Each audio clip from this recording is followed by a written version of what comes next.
Hey friends, I am just popping back in with a quick update. I apologize for not jumping back in front of the camera before now. I've just had a ridiculous couple of weeks. I had a really awful incident, which has taken me a little time to recover from. I was the first on the scene of this really awful accident, this car accident. I was just out walking with the dogs, and unfortunately, someone was driving down the hill. This was a family with loads of kids in the car, and they ended up T-boning another car. They both went up into the air. One landed on its roof. Anyway, I had to phone the emergency services. Thankfully, everyone was okay. But it really shook me up, like more than I thought that it would. So I've just been recovering from that over the last few weeks, honestly.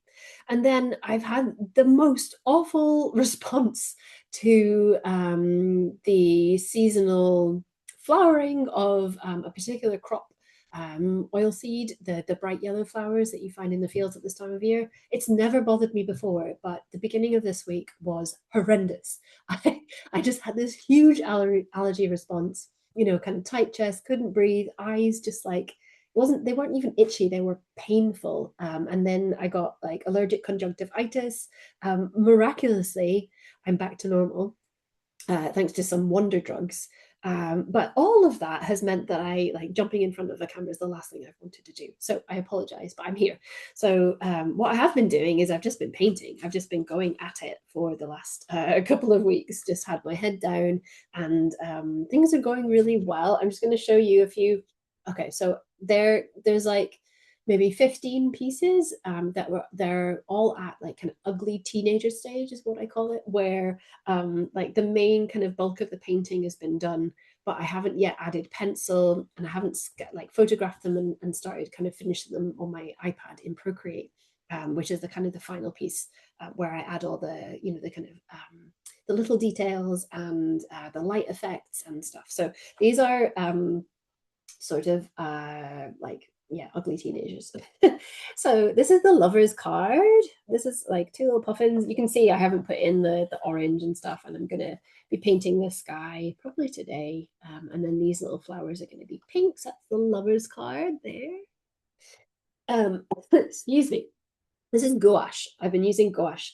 And then there's also some they're kind of soluble, excuse me, soluble crayons.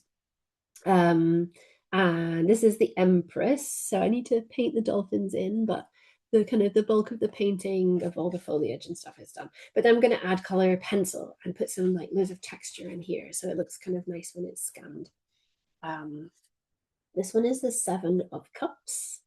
So the cups are going to feature this seal. It's a common seal throughout all of them. And then the cups are actually represented by, I don't know whether you can see them really, these little shells. They're here. This one is occupied. um, and this is the Empress. No, this is the High Priestess. You can maybe see it's a snowy owl, so she needs to be painted. But yeah, it's coming together, and then yeah, there'll be lots of texture and light treatment added to this, so it looks a bit more interesting. They're quite flat at the moment at this stage, but I thought you might like to see them anyway. And then this one is the Page of Cups. It's our seal friend again. It's very reflective, I think, of the Rider-Waite-Smith card. So you can you can see his jolly little face there, and he's got a little friend, uh, as is the case on the Rider-Waite-Smith one as well.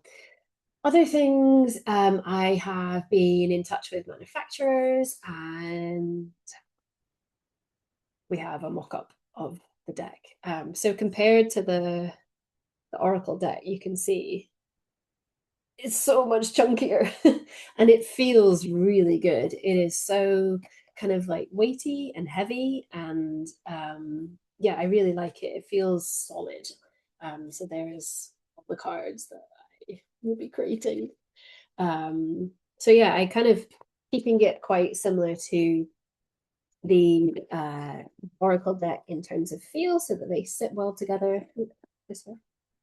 and it will have gold foil. I have an idea for what's going to be on the front. I'm still kind of going over the idea in my head before I start kind of committing it to design. But yeah, my plan is actually today I'm going to be emailing my crowdfunding mailing list with a well, just a heads up that this project is happening because I haven't emailed that list before now. So hopefully lots of people will join the launch page and receive updates. Hopefully you're all on that as well. And yeah, over the next couple of weeks, I'm just going to continue working on the artwork. I'm going to be starting to scan or photograph quite a lot of these and then work on them on my iPad. And that's when they really start to come together quite quickly because I tend to sit on the sofa and work on this stuff in the evening because it's not dependent on it being light outside. So that's kind of fun part of the process, which I really enjoy. I really enjoy that bit when it starts to come together. So if you're on, if you're following the project on BackerKit on the launch page, you will start to get updates pretty soon with lots of new artwork and then details of the campaign itself, which I am slowly bringing together and have a lot of ideas. What I'm going to do as well this week, I'm going to send this to, or at least the box, to the people who are going to make the wrap. So I actually, no, I don't have a sample. I had a sample. I don't know where that's gone. But yeah, they're gonna make something that fits this exactly with the tweed. So it'll be all kind of the right shape and size. So it will just slot in. And yeah, that's kind of where I'm up to. So again, apologies for the length of time that it's taken to get another update to you, but I will be back soon, hopefully, with some more artwork, some finished stuff that I can share. And yeah, hope you're keeping well. And if you're not receiving updates from the project, make sure you go hit up the link in the bio and join. Okay, bye for now.